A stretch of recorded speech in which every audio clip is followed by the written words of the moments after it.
여러분, 우리가 늘 강조해도 부족한 것이 있어요.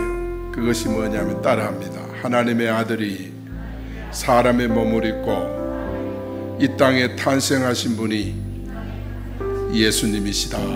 예수님이 우리를 위해 고난 받으셨습니다. 예수님이 우리를 위해 십자가에 죽으셨습니다. 예수님께서 3일 만에 부활하셨습니다. 예수님께서 승천하셨습니다. 예수님께서 다시 재림하십니다. 예수님께서 이 땅에 새 예루살렘을 완성하시고 우리에게 오십니다. 그게 바로 천년 왕국인 줄 믿습니다. 자, 이런 놀라운 일에 어떻게 신앙의 거목이 될 수 있는가?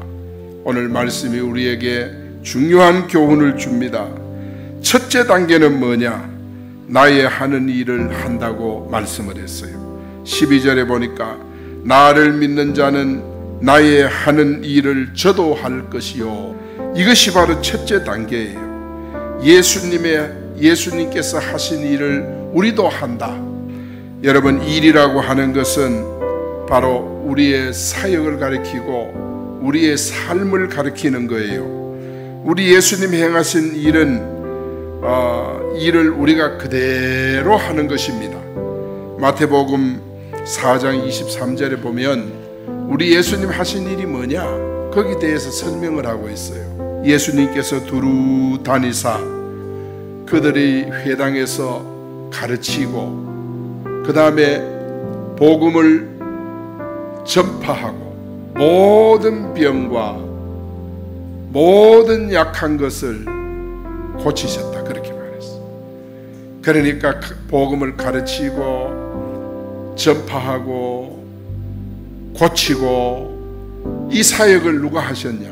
우리 예수님이 하신 거예요. 그와 같이 우리도 예수님이 하신 가르치는 사역, 전파하는 사역, 고치는 사역을 우리도 할 것이요. 여러분, 우리같이 부족하고 연약한 사람이라도 우리가 예수 믿으면 주님 하신 일을 우리도 할 수 있게 되는 줄 믿습니다.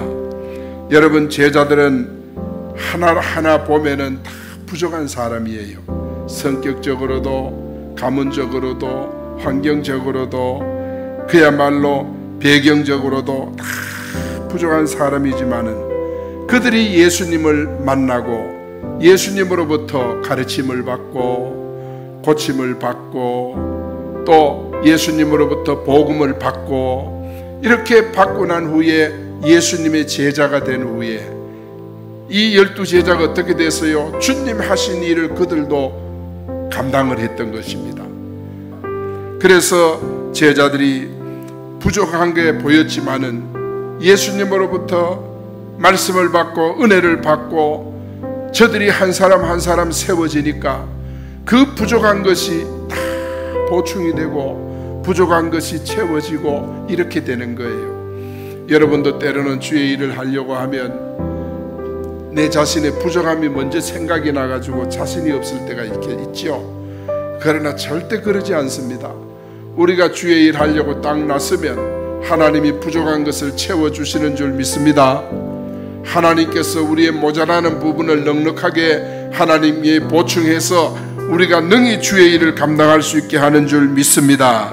여러분, 신앙의 거목이 되는 첫 단계는 기도하는 것, 이 첫 단계는 주의 일을 하는 것입니다.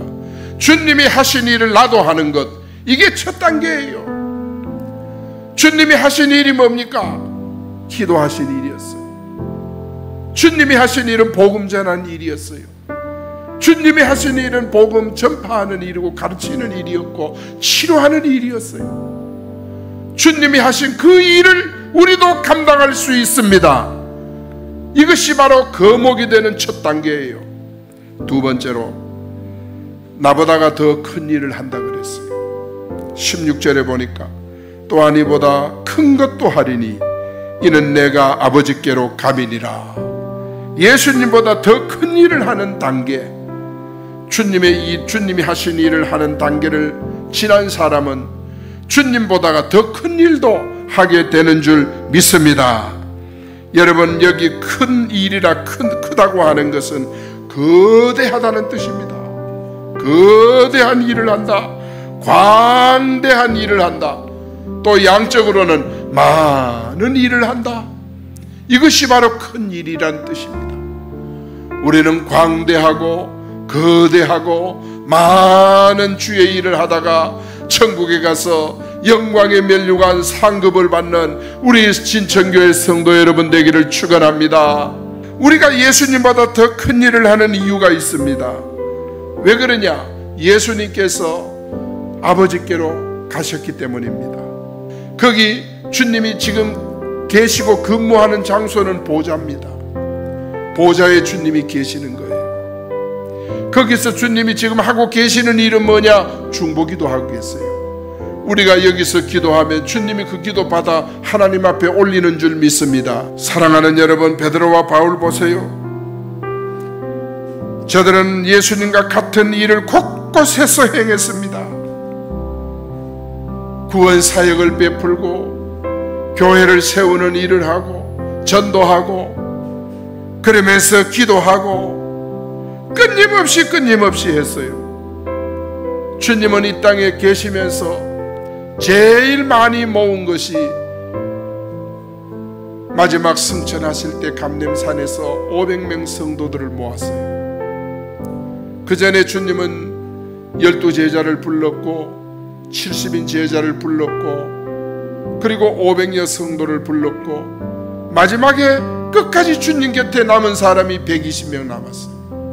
그 사람이 마가다락방 오순절을 성령 세례를 받고 나서 저들이 다 복음을 들고 뛰쳐나가서 세상에 주님이 하신 일을 감당했고 그들이 열심히 뛰어서 주님 하신 일보다 더 큰 일도 그들이 감당해 내신 줄 믿습니다. 그래서 베드로는 3,000명 5,000명을 전도를 했고 사도 바울은 가는 곳마다 교회 소아시아 유럽을 다니면서 교회를 세웠고 복음을 증거했고 로마 복음화의 기초를 놓은 사람이 사도 바울이었어. 결국 로마 황제 네로에게 잡혀서 참수형을 당했지만은 사도 바울이 증거한 복음을 통해 로마가 복음화된 줄로 믿습니다. 여러분, 종말 대환란 때도 더 큰 역사, 더 큰 일을 하나님 우리 진천교회를 통해 이루겠고 여러분 개인을 통해 이루실 줄 믿습니다. 세 번째는 아들로 인해서 아버지가 영광을 얻게 됩니다. 13절 말씀 같이 한번 읽어봅니다. 시작. 너희가 내 이름으로 무엇을 구하든지 내가 행하리니 이는 아버지로 하여금 아들로 말미암아 영광을 받으시게 하려 함이라. 할렐루야. 신앙의 거목되는 셋째 단계는 예수님을 통해서 하나님께 영광을 돌리는 단계입니다. 우리가 말씀을 순종하면 하나님이 영광 받으시는 줄 믿습니다. 우리가 교회를 잘 섬기면 하나님이 영광 받으시는 줄 믿습니다. 우리가 이 땅에 복음을 증거하면 하나님이 영광 받으시는 줄 믿습니다. 예수 안에서 예수님 때문에 하나님께 영광이 되는 줄 믿습니다. 예수님보다 더 큰 일을 하는 거예요. 특별한 일인 것 같지만은 그 일 자체가 목적이 아니에요. 이 일이 목적이 아니라 그 일을 통해 하나님이 영광을 받으셔야 합니다. 하나님이 기뻐하셔야 하는 줄 믿습니다. 여러분, 베드로와 바울 보세요. 예수님과 같은 일을 행했고 예수님보다 더 큰 일도 저들이 행했습니다. 그런데 이 두 사람의 공통적인 특징이 있어요. 바울과 베드로는 자기 영광을 구하지 아니했다. 자기 영광을 구하지 아니했다. 오직 주가 기뻐하신다면, 주님이 원하신다면, 이것이 바로 저들의 삶의 모습이었어. 오늘날 많은 사람들은 왜 주의 일하다 넘어지느냐? 내 영광을 구하기 때문에, 내게 돌아올 것이 뭔가 계산하기 때문입니다. 정말 저들은 주님이 하신 일을 감당했고 주님보다 더 큰 일도 감당했고 그렇게 쓰임받을 수 있었던 비밀은 영광을 하나님께 돌렸기 때문입니다. 할렐루야. 모든 영광을 하나님께 돌릴 수 있는 자는 어떤 환경도 이겨낼 수 있어요. 교만할 단계에서 교만하지 않고 정신을 차릴 수 있고, 낙심할 단계에서 낙심하지 않고 힘을 얻을 수 있는, 이것이 바로 하나님께 영광 돌리는 신앙 때문에 그러한 줄 믿습니다. 오직 영광 받으시리는 주님이십니다. 우리 예수님은 이 땅에 오셔서 위대한 일을 행하셨어요. 그래서 신앙의 거목이 되는 단계는 주님이 하신 일을 하는 단계, 두 번째는 주님보다 더 큰 일을 하는 단계. 더 큰 일을 할 수 있는 이유가 뭐냐? 모든 영광을 주님께 돌리기 때문에. 여러분, 교만해지는 사람은 더 큰 일을 못해요. 주님보다 더 큰 일을 하면 교만해져 가지고 이런 사람은 주의 일을 못해요. 그렇기 때문에 우리가 주의 놀라운 사실을 붙들고 오늘 또 믿음으로 승리합시다.